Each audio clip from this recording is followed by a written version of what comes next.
Olá, seja bem-vindo. Está no ar o 27 Segundos pela RCTV, canal 27 da NET Digital. Eu sou Hermes de Luna e vamos direto às imagens do que foi notícia, o que virou manchete no dia de hoje, em 27 segundos pelas lentes da RCTV.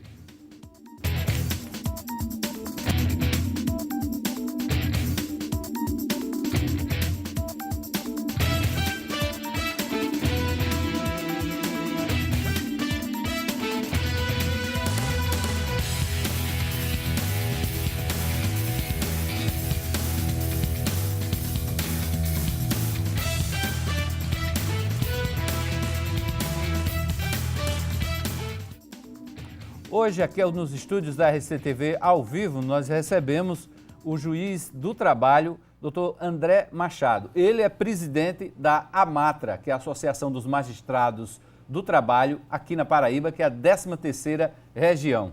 Boa noite, doutor André Machado. Seja bem-vindo ao 27 Segundos da RCTV. Boa noite, Hermes. Boa noite, os espectadores da RCTV, dos 27 Segundos. É um prazer estar aqui, poder debater sobre temas atuais do direito do trabalho, do mundo do trabalho. Bom, a gente vai começar, claro, por essa polêmica que está aí percorrendo as vias do Congresso Nacional, prestes a ser apreciada pelo Senado, que é esse projeto que permite a terceirização no trabalho. Como é que o magistrado do trabalho observa esse movimento do Congresso Nacional a partir de iniciativas do Executivo em flexibilizar algumas normas que estão previstas, inclusive na Constituição, mas principalmente na CLT? Hermes, nós vemos com preocupação, porque esse é um tema muito delicado que interfere diretamente na relação de trabalho, na economia do país, com reflexos para a economia, para a previdência e principalmente para o trabalhador, que é aquele que presta o serviço, então que é aquele que está mais vulnerável na relação de trabalho. A terceirização é um instituto muito antigo, né? Não é de hoje, não é novidade no Brasil, nem no mundo, mas havia um vazio legislativo, né? O Congresso Nacional há muito tempo se debatia com essa questão tormentosa, os projetos que ali tramitavam não finalizaram, não havia uma apreciação devida, não houve um debate sério com a sociedade, não se maturou o tema. Durante muitos anos, desde o governo Fernando Henrique Cardoso, que tramitava no Congresso, então, projeto disciplinando a terceirização, que nada mais é do que a delegação do dever de contratar. A terceirização se dá quando alguém presta serviços para outro, não na condição de empregado, mas empregado de um terceiro, como diz o nome do Instituto. Então, o que havia no Brasil era um entendimento consolidado, né? O Tribunal Superior do Trabalho editou a súmula 331 e, por essa súmula, se estabeleceu, né, se aceitou em que parâmetros, em que condições a terceirização poderia acontecer, ou seja, nas atividades meio das empresas, né? O trabalho terceirizado não poderia ser prestado, por exemplo, na atividade fim, ou seja, naquela atividade essencial à empresa. Pronto, no caso para que os telespectadores entendam, no caso de uma empresa de comunicação, não poderia terceirizar o serviço do jornalista. Exatamente. Né? Porque que é a atividade fim. É a atividade fim. A informação. Né? Os artistas, enfim, todos aqueles que compõem a grade da programação comporiam a atividade fim. Mas há situações, Hermes, em que não é muito fácil você dizer exatamente se aquela atividade se enquadra na atividade fim ou na atividade meio, né? A gente poderia perguntar, por exemplo, se o cameraman ele seria atividade fim ou atividade meio, né? Exatamente. Mas sem o cameraman, sem o operador do equipamento que está aqui à frente, esse jornal não iria ao ar. Não iria ao ar, então, verdade. É um exame bastante delicado, tem que se perceber, teria que se analisar em que situações aquela atividade era essencial para a empresa ou não, para se admitir como lícita ou ilícita a terceirização. Isso trazia dúvidas, debates, questionamentos, não era muito fácil, porque não havia exatamente uma legislação que dispusesse sobre o assunto.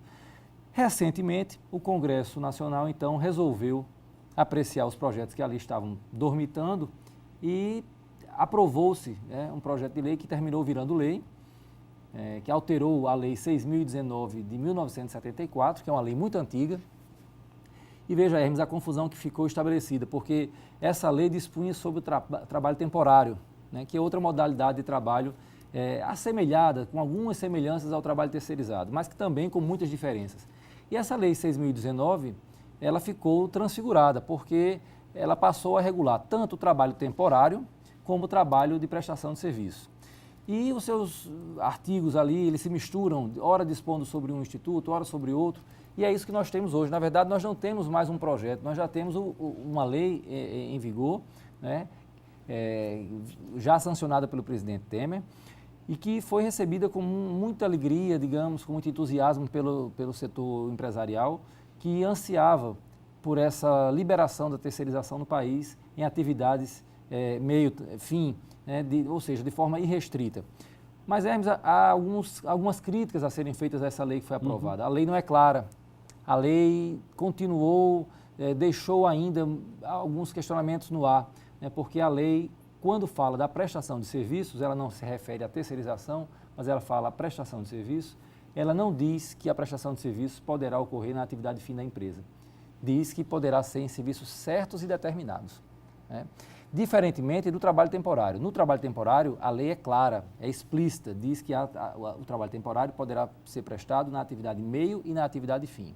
Então, se há uma diferenciação numa mesma lei em relação a dois institutos, há de se compreender que a restrição permanece, tanto que a dicção da lei fala em serviços certos e determinados, o que dá uma ideia, então, de limitação do próprio objeto do contrato de prestação de serviço.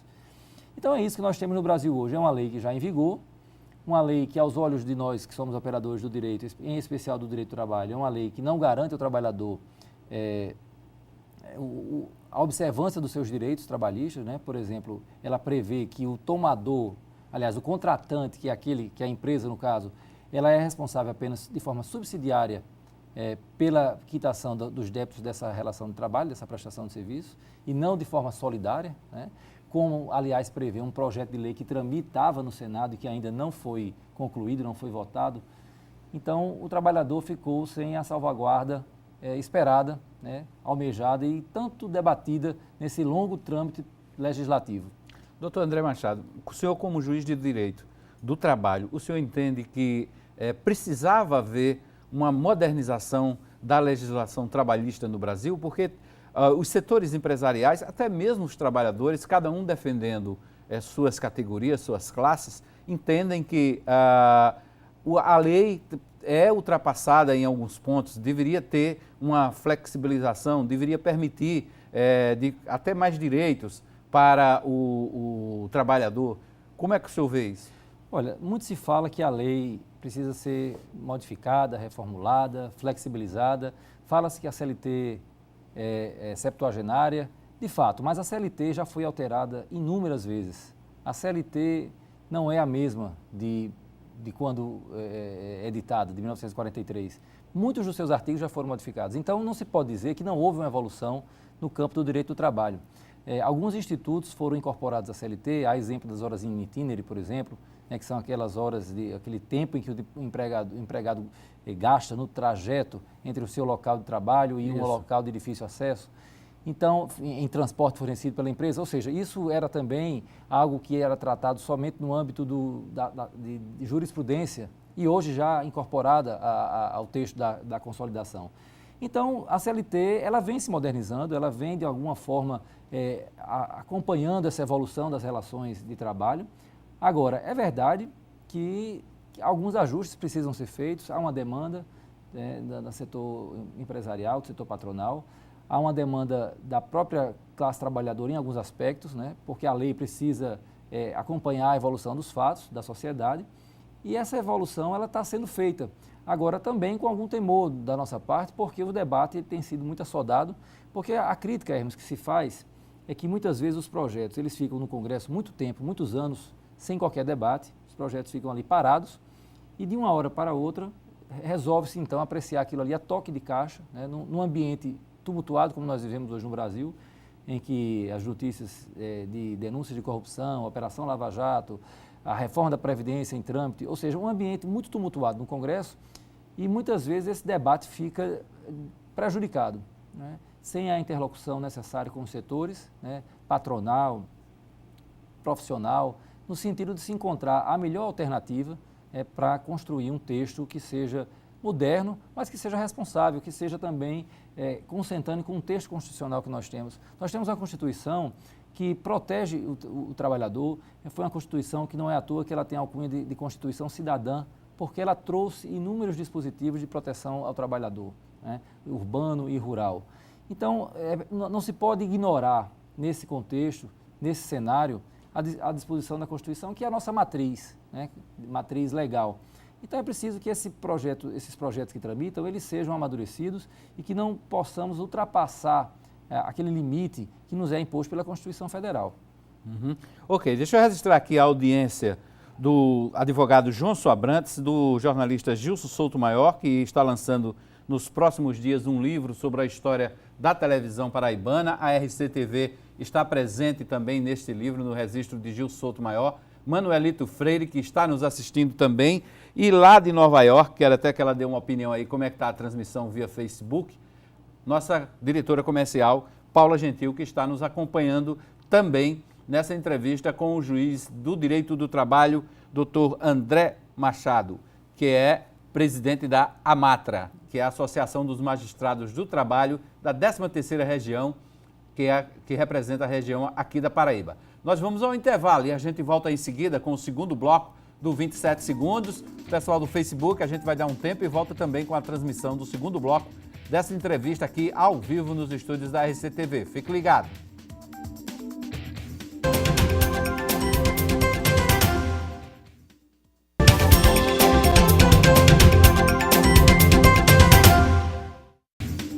De volta com 27 segundos pela RCTV, canal 27, hoje entrevistando aqui ao vivo nos estúdios da RCTV, e nós temos o prazer de receber o juiz do trabalho, Dr. André Machado, ele que é presidente da AMATRA. A AMATRA é a Associação dos Magistrados do Trabalho, é a seccional aqui da 13ª Região, que é a região que engloba aqui a Paraíba. Doutor André, muito se fala aí, e claro que ainda está em termos de especulação, mas se fala já nos bastidores e há um temor da própria Justiça Eleitoral que os nossos ínclitos parlamentares resolvam extinguir a Justiça do Trabalho. Aí eu pergunto ao senhor, qual a realidade hoje da Justiça do Trabalho na Paraíba? É muito oportuna essa pergunta, eu acho interessante abordar o papel da Justiça do Trabalho, essa importância que ela tem para o Brasil e para a sociedade como um todo. É importante dizer que a Justiça do Trabalho ela não é a justiça somente dos trabalhadores, né? Há uma crítica que se faz que a Justiça do Trabalho é muito protecionista, mas é preciso entender que a Justiça do Trabalho ela é feita por juízes que aplicam a lei. De fato, a lei ela é protetiva na medida em que os trabalhadores, de fato, eles se colocam numa situação de inferioridade, digamos assim, numa relação contratual, né? Então, o próprio espírito, né? Os próprios princípios do direito do trabalho orientam essa proteção em face daquele que economicamente é necessitado e que não tem um poder de barganha perante o seu empregador. Então, há uma fragilidade evidente, flagrante, inegável dos trabalhadores nessas relações de trabalho, nessas relações contratuais. E cabe à Justiça do Trabalho aplicar essa lei, né? Então, acredito que essa crítica ela possa aqui e ali ter algum fundamento, é verdade, a gente tem excesso em qualquer instituição, né? Isso é natural, mas eu não acredito que isso seja generalizado, eu não concordo com essa crítica de que a Justiça do Trabalho ela é uma justiça direcionada apenas para os empregados. Algumas outras circunstâncias colaboram para que essa imagem seja difundida.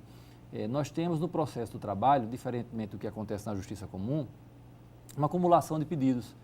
Via de regra, um trabalhador, quando sai de uma empresa e demanda na Justiça do Trabalho, ele não demanda apenas em busca de um pedido específico. Ele pede o pagamento de um aviso prévio que não foi dado, horas extras trabalhadas que não foram quitadas, um FGTS que não foi recolhido. Via de regra, são inúmeros os pedidos que decorrem de uma relação de emprego extinta, né? Então, isso termina ensejando que alguma condenação, que quando acontece, estatisticamente, gera essa estatística de uma procedência em parte, né? Que é o que a gente chama de procedência parcial da demanda. Então, quando olhamos os números da Justiça do Trabalho, nós temos um percentual de procedência parcial da ação que não quer dizer necessariamente que o empregado ele foi exitoso. Ganhou a causa. Ganhou a causa. Muito 100%. pelo contrário, muitas vezes ele ganha muito menos daquilo que pediu. Mas, de qualquer forma, na estatística, vai constar como se aquela ação tivesse sido julgada procedente, ainda que parcialmente. Então, essas coisas todas precisam ser compreendidas, né? E também não se pode atribuir à Justiça do Trabalho a culpa pela crise, né? Pela crise pela qual o país passa hoje, né? Que decorre de diversos fatores, né? Que o noticiário tem aí divulgado. O país passa por um momento difícil de tentar alavancar a sua economia e não se pode atribuir à Justiça do Trabalho que apenas presta a jurisdição que a Constituição lhe delegou, né, que é de compor os conflitos sociais. Infelizmente, nós temos no país uma cultura de uma certa resistência, em alguns casos, de uma certa resistência ao descumprimento da lei, e em outros casos, também um desconhecimento dos empregadores, né, pela complexidade da legislação, e também o custo, né, que no Brasil empregar é muito caro. Sai muito caro você empregar, é um custo que nós chamamos, né, de custo Brasil, e isso termina ensejando que muitas vezes alguma coisa seja descumprida, algum ponto da legislação, seja por desconhecimento, seja mesmo por impossibilidade, em algum momento essa legislação termina dificultando o cumprimento pelo empregador. E é natural que isso esbarre no judiciário. Fora os tributos, né, que ele tem que assumir, né? Exatamente. Para cada salário que se paga, né, se paga outro montante equivalente de tributos, de taxas, enfim. E esse é o custo Brasil. Mas a Justiça do Trabalho, Hermes, ela é essencialmente conciliadora, né? Nós temos dados aqui que em 2016, 30% das reclamações trabalhistas que foram ajuizadas na Justiça do Trabalho da Paraíba, elas resultaram em conciliação, né? Outros 10% ensejaram, aliás, culminaram em improcedência total da demanda. Então, esses números não são exatamente o que se fala por aí, né? Há um certo exagero, né? A Justiça do Trabalho tem prestado uma jurisdição aqui célere, efetiva, né? Nós temos aqui uma estrutura, um tribunal muito bem equipado, tanto em termos de equipamentos, também de pessoal, né? Servidores qualificados, um quadro de juízes também completo, né? Há uma preocupação muito grande da administração em prover esses recursos de forma a termos uma prestação jurisdicional rápida, célere e efetiva, acima da média, digamos assim, do Poder Judiciário brasileiro, o que garantiu, inclusive, que o Tribunal da Paraíba ganhasse o selo ouro no Prêmio Justiça em Números do ano passado, em 2016. Um reconhecimento da excelência do trabalho prestado, apesar de um corte orçamentário gigante que foi imposto à Justiça do Trabalho na Paraíba. Ano passado nós tivemos um corte no nosso orçamento em 90% da verba de investimento. 90%? Isso. E também de custeio, na ordem de 30%, o que dificultou muito e demandou da administração tomar medidas enérgicas e criativas para poder viabilizar a prestação do serviço, que o tribunal continuasse a funcionar. Então, eu acho que é momento da sociedade reagir, né? A OAB, já hoje estive com o presidente Paulo Maia, e nós conversávamos a respeito da preocupação que é comum com essa onda, com essas vozes que se levantam contra a Justiça do Trabalho, porque não existe democracia sem justiça social, né? A Justiça do Trabalho presta um serviço relevante e eu acho que ajustes pontuais que podem e devem ser feitos, serão feitos. Certo. Mas perde toda a sociedade, perde o trabalhador e, acredito, perde também o empregador, porque aquele empregador que cumpre a lei, ele não tem medo da Justiça do Trabalho. Qual é a média de processos, de ações julgadas por um magistrado do trabalho, num Tribunal Regional do Trabalho, por mês? Deixa eu registrar aqui, antes que o senhor responda aqui. A Paula Gentil está lá em Nova York, como eu disse no primeiro bloco, está registrando aqui, que está nos acompanhando e que a transmissão está muito boa pelo Facebook. Muito bom, um abraço para a Paula, então. Veja só, Hermes, como eu falei, nós tivemos aqui no ano passado, em 2016, nós tivemos 30% de conciliações feitas no Estado, né? Nós tivemos 11% de processos julgados improcedentes, apenas 3,6% de processos julgados procedentes em parte e 30,4% julgados procedentes em parte e 3,6% apenas julgados totalmente procedentes. Há outros números relativos a extinções, né, de desistência, arquivamentos, que não chegaram então a ter uma solução final do litígio. Mas nós temos, Hermes, você perguntou em relação aos números, né? Isso, nós temos, a média de julgamentos por cada juiz. Nós temos aqui na capital um movimento processual maior do Estado, obviamente, Campina Grande também, uma média de mais de 2.000 processos distribuídos por ano, né? Isso tem implicado numa média de processos julgados, julgados, sentenciados, não é? Fora os acordos que são feitos, cerca de 700 a 800 processos julgados por ano por cada magistrado. Uhum. Então, isso é um número que demonstra, né, a pujança do movimento na Justiça do Trabalho. Isso demonstra também, isso resulta também num prazo exíguo de julgamento. Hoje nós temos condições na Paraíba de julgar um processo, seja na primeira instância, seja na segunda instância, ou seja, o processo é julgado, o recurso é eventualmente interposto, ele vai ser julgado no tribunal, a gente consegue fazer isso, via de regra, em cerca de um ano. Né? Um ano o processo é ajuizado, ele é julgado na primeira instância, exceto se houver alguma intercorrência, ou houver necessidade de realização de uma perícia, qualquer coisa desse tipo, que de fato, digamos, é um ponto fora da curva. Mas, via de regra, em situações normais, o processo ele transita em julgado nessa média de tempo, o que é muito rápido. A nossa maior dificuldade é, de fato, com a execução, mas aí já é uma circunstância que escapa à própria ação da Justiça do Trabalho, na medida em que não depende somente dos atos executivos do próprio juiz. Na Justiça do Trabalho, nós temos a execução de ofício, ou seja, na medida em que a sentença transita em julgado, nós já começamos a executar aquele devedor, né, sem que haja uma provocação da parte credora. Né?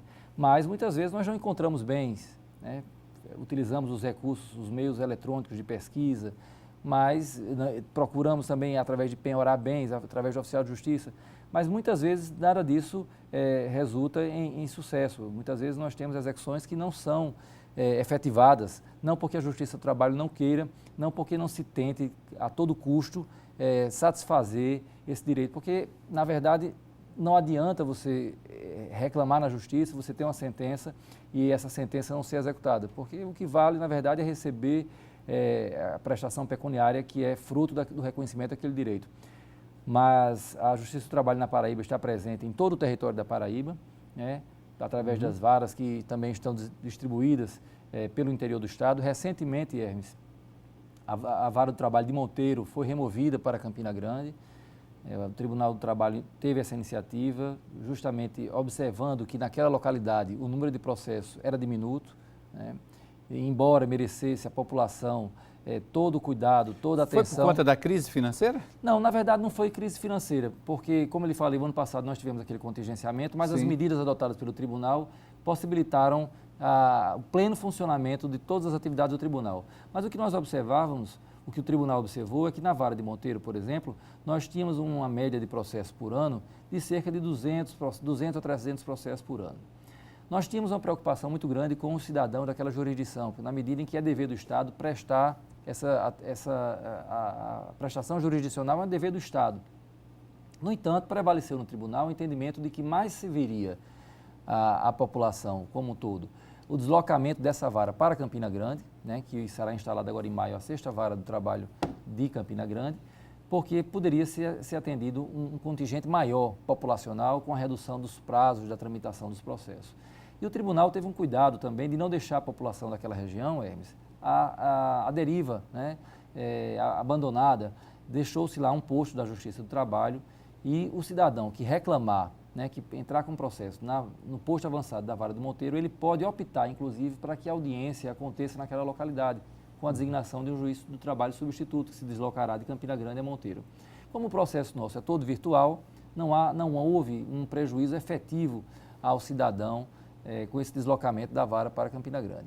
Deixa eu registrar aqui a audiência da Fábia Carolino, que é jornalista, Jaqueline Medeiros, Paulo Henriques, que está por aqui também, Alberto Alves e a Sônia Aguiar está dando aqui os parabéns pela entrevista, está dizendo que são muito oportunas e esclarecedoras todas as informações que estão sendo detalhadas aqui pelo juiz do trabalho, doutor André Machado, presidente da Amatra 13. Quando o senhor fala em um ano para o julgamento de recursos, pode parecer muito tempo, né? Para quem está fora, quem não é um operador de direito, quem está distante desse ramo, quem acompanha de longe o julgamento de ações. Mas quem está no dia a dia do fórum, seja na justiça comum, seja na justiça eleitoral, justiças específicas, é um tempo muito rápido, né? Na verdade, para aquele que precisa da prestação jurisdicional, qualquer tempo é muito tempo. É muito tempo, é. Na verdade, um trabalhador, vamos falar no caso específico da Justiça do Trabalho, que é aqui a matéria que está sendo discutida. No caso do trabalhador que, de fato, teve desrespeitado algum direito trabalhista seu, vamos supor, muitas vezes acontece do trabalhador ser dispensado e, por uma razão ou por outra, não vamos entrar no mérito, o que motivou isso, mas muitas vezes, objetivamente falando, ele sai até com salários que não foram pagos. Não é incomum julgarmos processos de trabalhadores que passaram os últimos 2, 3 meses do contrato de trabalho trabalhando sem receber pagamento de salários. Então, para esse trabalhador, um dia é muito tempo, né? Na medida em que se trata de verba alimentar, que garante o sustento dele e de sua família. Mas é preciso compreender também, né, todo o sistema processual. Né? A legislação prevê uma série de garantias também àquele que é demandado em juízo. Né? Trata-se de garantir o contraditório, a ampla defesa, que é uma garantia constitucional. Não se pode presumir a culpa daquele que é demandado em qualquer ramo do Poder Judiciário brasileiro. É preciso se garantir uma ampla defesa. Não essa ampla defesa que muitas vezes nós vemos e que criticamos em algumas esferas, em algumas situações, que também acontecem. Mas é preciso manejar com cuidado esses princípios constitucionais e essas garantias. Agora, nós temos um volume processual, como eu falava há pouco, muito grande. E nós temos também uma dificuldade orçamentária. Há muito tempo o Tribunal do Trabalho da Paraíba não cresce em estrutura, né? Tanto que eu falava agora mesmo sobre o remanejamento de uma vara de trabalho do interior, que é uma iniciativa do tribunal para poder conter um excesso de demanda numa outra localidade. Então, na verdade, para que a gente pudesse prestar um serviço ainda mais rápido, talvez fosse preciso que nós tivéssemos uma estrutura maior, né, com outras varas de trabalho, com mais juízes, só que nós sabemos as dificuldades pelas quais passa o país, e isso nesse momento, eu diria, Hermes, a médio prazo não será possível. Não consigo enxergar num prazo médio, o crescimento da Justiça do Trabalho, pelo menos aqui na Paraíba, a menos que nós tenhamos realmente uma explosão do número de processos, que eu espero que isso não aconteça, não por nós, não pensando no nosso trabalho, em questões particulares, mas porque, se isso acontecesse, seria porque a crise já estaria num patamar muito alto. Né? É verdade. E a gente espera que, na verdade, todo esse cenário de crise seja debelado, né? Que a situação do país melhore. Eu acho que ninguém quer o pior para o país. Com certeza. E nós, na verdade, nós da Justiça do Trabalho, infelizmente, somos um termômetro do que acontece no país. Ok. Vamos a mais um intervalo e a gente volta em seguida com o terceiro bloco do 27 Segundos, entrevistando o Dr. André Machado, juiz do trabalho, presidente da AMATRA, Associação dos Magistrados do Trabalho, aqui na Paraíba. Fique ligado e a gente volta aí em seguida.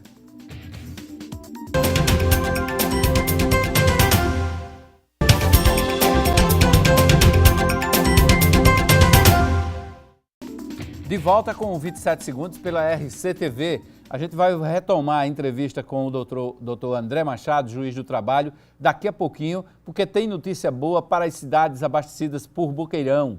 As águas da transposição do Rio São Francisco chegaram à bacia do açude, que é denominado, na verdade, Epitácio Pessoa. Logo cedo, os moradores da comunidade Riacho Fundo, em Barra de São Miguel, foram surpreendidos com a passagem das águas pertinho de casa. A imagem é um importante registro em meio a mais de 5 anos de seca. É água chegando na região do açude Epitácio Pessoa. É sinônimo de vida para o homem caririzeiro. Moradores da comunidade Riacho Fundo, próximo a Boqueirão, foram surpreendidos com a cena que há tanto tempo não acontecia e fizeram questão de conferir de perto. O povo dizia que não chegava e chegou, graças a Deus. Melhor. Agora que você está vendo essa água de perto, está comprovando que realmente chegou, como é que você está se sentindo enquanto morador aqui da região? Animado. Chegando muito animado mesmo. Agora melhora para todo mundo, né? Traz esperança? É esperança para todo mundo.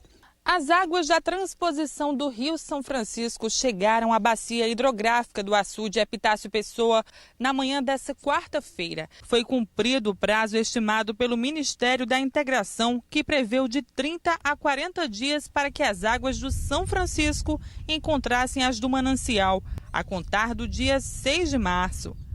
Ainda em pouca quantidade, as águas do Velho Chico molham a terra e seguem o curso natural, até que possam ser visíveis no açude de Boqueirão, que está com apenas 3% da capacidade total. E isso pode acontecer ainda essa semana, de acordo com informações da AESA. Para muitos, um sonho que está perto de ser realizado. Que ninguém acreditava que vinha essa água, né? E hoje a água está passando aqui. Vai mudar a vida de muita gente? Vai, claro. Claro, o agricultor vai, trabalha aqui. Se não for essa água aqui, eles vão fazer o quê? Vão morrer de fome. Está aí uma situação que pode mudar a realidade. As águas chegaram já na bacia do açude Boqueirão. E a previsão é que amanhã elas tomem de vez toda aquela área do açude de Boqueirão. A partir de amanhã, na verdade, existem alguns pontos de dificuldade para a passagem das águas, mas ela está chegando aos pouquinhos. Está confirmada também a presença do ministro da Integração, Helder Barbalho, amanhã em Campina Grande, juntamente com lideranças políticas de vários partidos, da bancada federal paraibana também. Todos eles estarão presentes para dar como uma espécie de chegada oficial da comitiva para conferir, para inspecionar a chegada das águas do Rio São Francisco no açude de Boqueirão. E a promessa do Estado é que, feita inclusive ao Ministério Público Estadual, é de que o racionamento em Campina Grande acabe de vez no dia 20 de junho. O prédio da Câmara de Vereadores de João Pessoa amanheceu pichado. E justamente o que tem deixado o clima mais tenso nas sessões é um debate sobre um projeto de lei que trata da proibição à atuação dos pichadores. E na reunião de hoje, a polêmica mais uma vez foi grande. E desta vez, com a participação de alguns pichadores. O projeto de lei em tramitação na Câmara que pune com multa de até R$50 mil quem for flagrado fazendo pichações ou grafitagem sem autorização da SEMAN fez com que a casa amanhecesse pichada. E isso foi só um anúncio do que estava por vir. Um grupo de artistas de rua ocupou a galeria e protestou contra o projeto de lei de autoria da vereadora Elisa Virgínia. Primeiramente, é a falta de diálogo. A gente acha que isso deve ser construído de baixo para cima. A gente já convidou ela para conversar pelo menos 3 vezes. Ela nunca se recusou, mas ela nunca se pronunciou, nunca apareceu quando a gente marcou e etc. Esse é o primeiro ponto. O segundo ponto é que o projeto proposto por ela é um retrocesso legislativo, porque ela usa, como a maior parte do texto dela está baseado na lei de 98, que já foi reformada pela Dilma em 2011, né, criando uma diferenciação entre grafite, pichação e etc. Ela falou abertamente que copiou o projeto do João Dória. Eu acho que a gente devia observar nas diversas cidades brasileiras os diversos projetos que têm em relação ao tema. Na tribuna, Elisa Virgínia defendeu o projeto, esquentando ainda mais os ânimos. Cheguei a perguntar na tribuna, gente, tem algum pichador aí? Ninguém levantou a mão. Aí eu digo, tem algum grafiteiro aí? Todos levantaram a mão. E esse projeto não é contra a grafitagem, gente. Esse projeto é contra pichadores. Os pichadores, sim, são delinquentes, são contraventores da lei. Existe uma lei federal que criminaliza a pichação. E o meu projeto, ele não criminaliza, porque eu não posso fazer lei de crime, eu não posso criar o crime, eu não estou criando a roda, porque já existe, eu só estou regulamentando. Eu estou criando uma ferramenta para que a população de João Pessoa possa denunciar. Um número de telefone, é um projeto Picha Não, e diga, olha, prefeitura, tem alguém pichando aqui a escola lá em Oxtambaú, a escola, enfim, Liceu Paraibano, venham aqui urgente. Aí, logicamente, que a Guarda Municipal irá até o local, se conseguir pegar o contraventor, ele vai autuá-lo em multa. O debate ganhou ainda mais fôlego depois que a vereadora Sandra Marrocos fez um discurso de apoio ao grupo na galeria e criticando o projeto de lei. O projeto não especifica nada. O projeto diz que é crime, ela criminaliza o tempo inteiro, propõe uma multa que já existe em nível nacional, só que aqui na Paraíba ela ampliou, colocou de 6 mil a 50 mil reais. Como é que um adolescente vai pagar 5 mil? Colocar que isso é um absurdo. Ela não propõe no projeto dela uma medida de incentivo e de tirar esses adolescentes, né, da questão de estar pichando. O que é que o movimento propõe? O movimento propõe que a multa seja a multa nacional e que esteja outra coisa associada. O adolescente que for pego pichando, ele faça uma oficina de grafite. Ou seja, além de pagar a multa prevista nacionalmente, ele ou ela faça uma oficina de grafite. E a matéria, que ainda está na Comissão de Constituição e Justiça, promete gerar mais discussões, já que as opiniões na casa estão bem divididas. Para você construir, colocar uma placa empresarial, um letreiro, precisa da autorização no que diz respeito à poluição visual. Por que o grafite não haveria de precisar?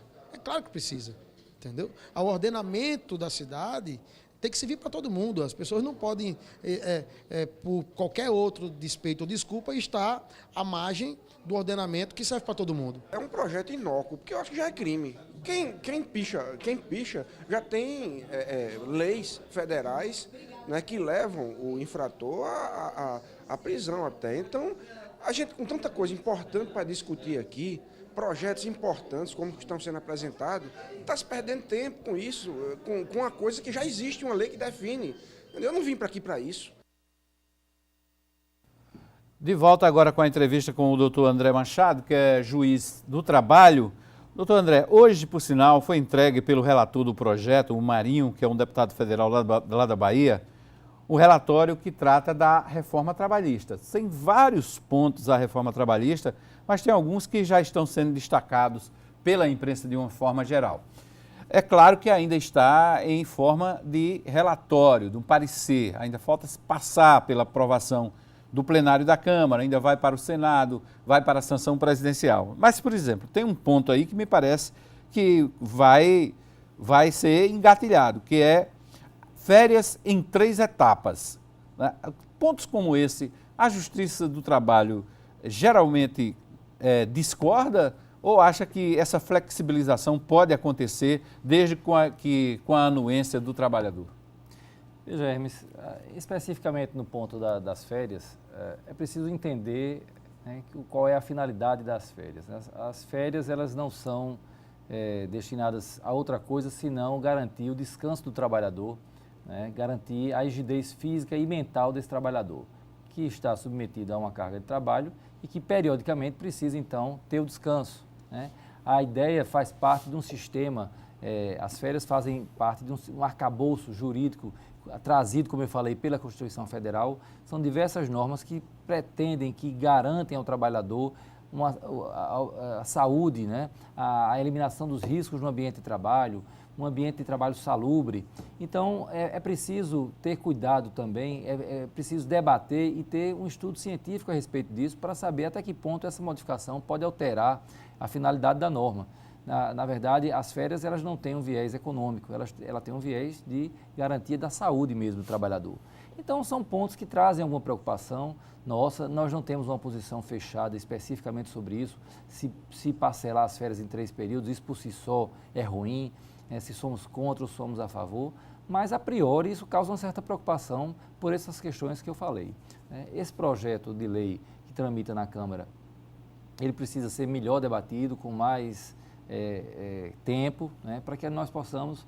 o projeto que veio do Executivo, por exemplo, ele é um projeto mais enxuto, né, mas foi bastante emendado na Câmara dos Deputados. Foram diversas emendas, eu não sei ao certo quantas, mas, na verdade, esse projeto terminou ficando totalmente diferente daquilo que ele era. E hoje ele permite a flexibilização em larga escala. Né? E o nosso temor, nossa preocupação é que a flexibilização nas relações de trabalho, que é tão defendida, né, pela classe empresarial e por diversos segmentos da política também do Brasil, ela não leva em consideração que nós não temos no Brasil sindicatos fortes, exceto em algumas categorias. Né? Nós temos alguns sindicatos que, de fato, são bastante representativos, são bastante atuantes. E, veja, não é uma crítica vazia, não é crítica por crítica, é porque o sistema sindical brasileiro, uma crítica que eu faço aqui, é resultante do próprio sistema sindical brasileiro, trazido pela Constituição, que garante, aliás, impõe, não diria garante, impõe a unicidade sindical. Isso tudo debilita, né, o sistema sindical brasileiro. E para que nós possamos ter a flexibilização, para que nós possamos ter o negociado, a prevalência do negociado sobre o legislado, tão falado hoje em dia, é preciso que nós tenhamos, de fato, atores, né, que possam negociar. Se nós ampliarmos significativamente a importância, a validade das negociações coletivas em detrimento da legislação, o que vai acontecer, na verdade, é que, em muitos casos, os trabalhadores ficarão desprotegidos, né, sem nenhuma cobertura e também isso numa situação de inferioridade, sem poder negociar. Ou seja, é simplesmente eliminar a lei e deixar o trabalhador à própria sorte. Essa é a preocupação que nós temos, principal com esse projeto de lei, né, na medida em que trata-se de criar um vazio, né, protetivo não se pode eliminar a legislação, não se pode privilegiar a negociação coletiva se nós não temos um ambiente propício para que essa negociação coletiva aconteça. Ok, estou recebendo aqui o Alexandre Marques, está dando os parabéns ao doutor André, o Batista Silva também está por aqui, o advogado Genival Veloso também por aqui e o Wellington Farias nos assistindo também aqui nessa transmissão no Facebook.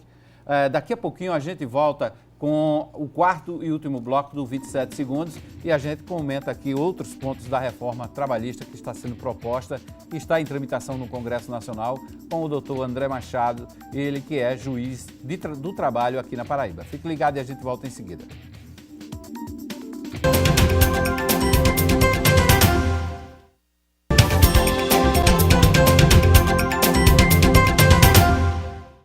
De volta com 27 segundos.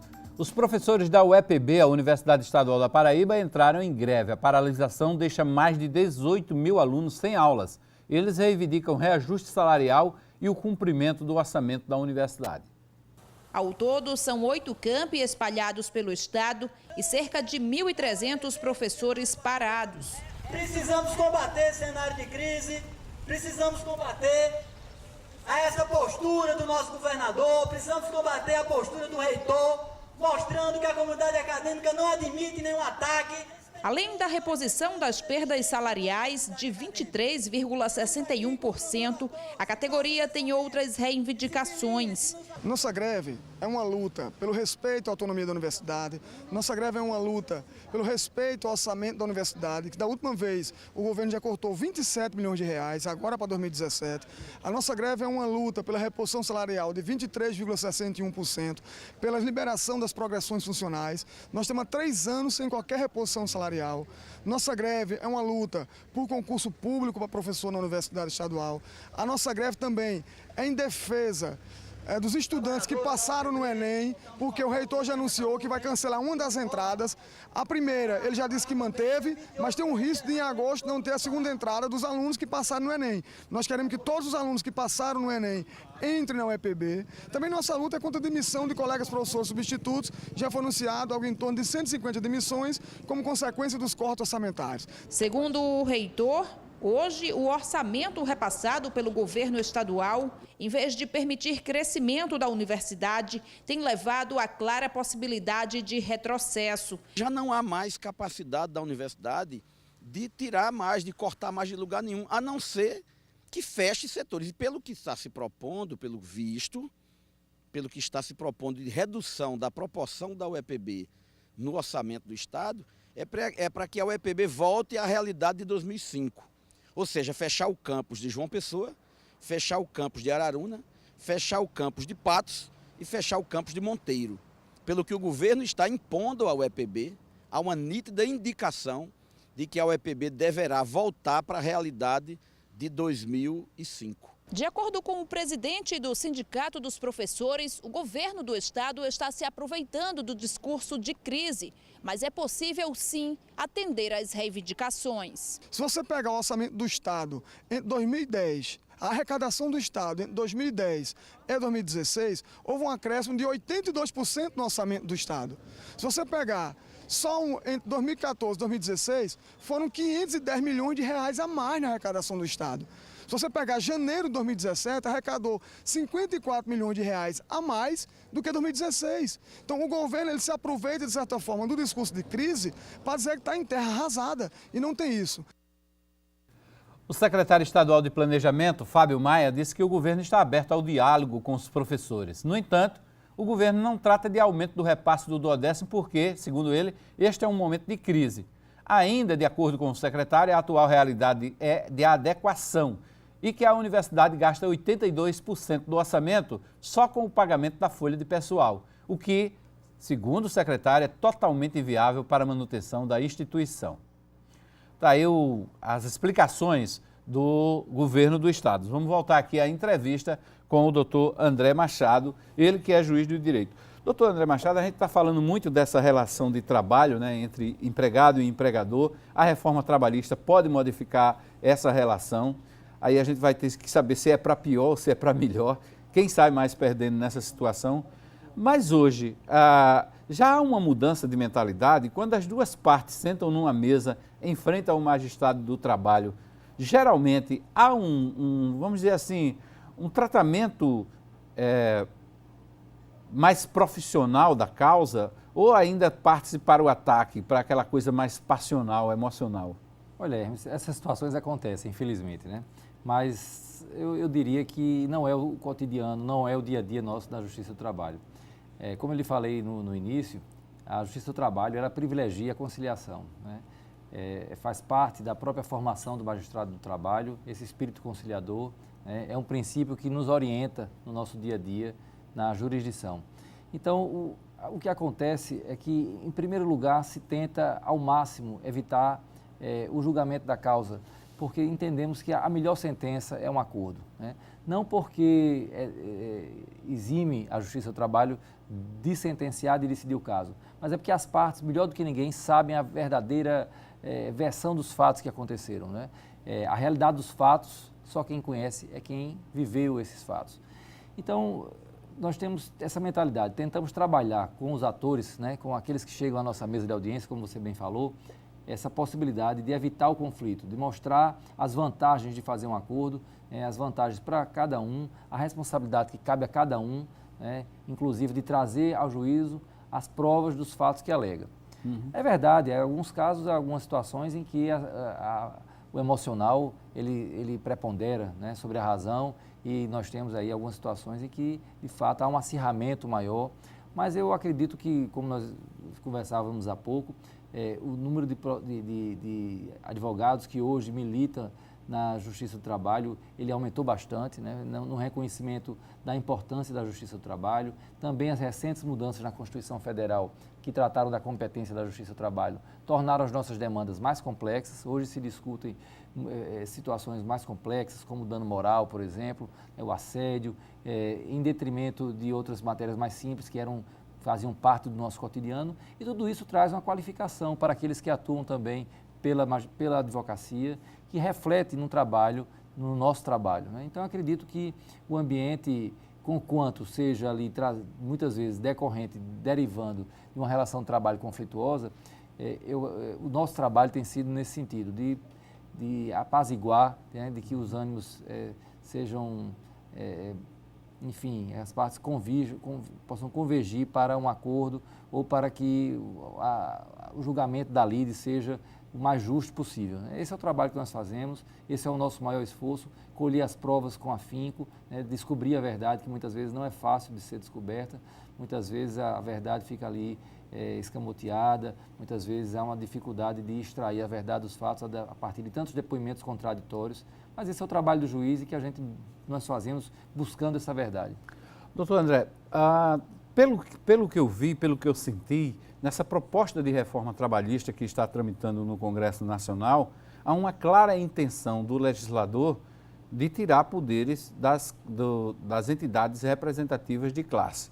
Ou seja, a negociação, o entendimento passa a ser de uma forma mais direta entre empregado e empregador, até com acordos escritos, né? Então, de certa forma, o empregado sai até um pouco em desvantagem, porque muitas vezes ele pode assinar um acordo escrito que não corresponde exatamente ao que ele pretende, às suas pretensões, né? E uma vez assinado o acordo, vai ser difícil ele conseguir essa reparação.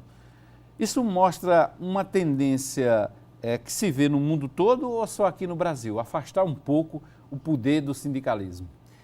Não, isso remete ao que falava há pouco. Nós temos no Brasil a necessidade hoje de fortalecer as entidades sindicais. É preciso urgentemente fazer uma reforma sindical para que essas entidades representativas elas exerçam de fato e com representatividade, com legitimidade, a representação dessas categorias, profissional e patronal. Atribuir às partes a livre negociação é uma situação temerária. E muitas vezes isso pode gerar, inclusive, Hermes, uma declaração de inconstitucionalidade dessa lei que vier, que resultar desse projeto de lei.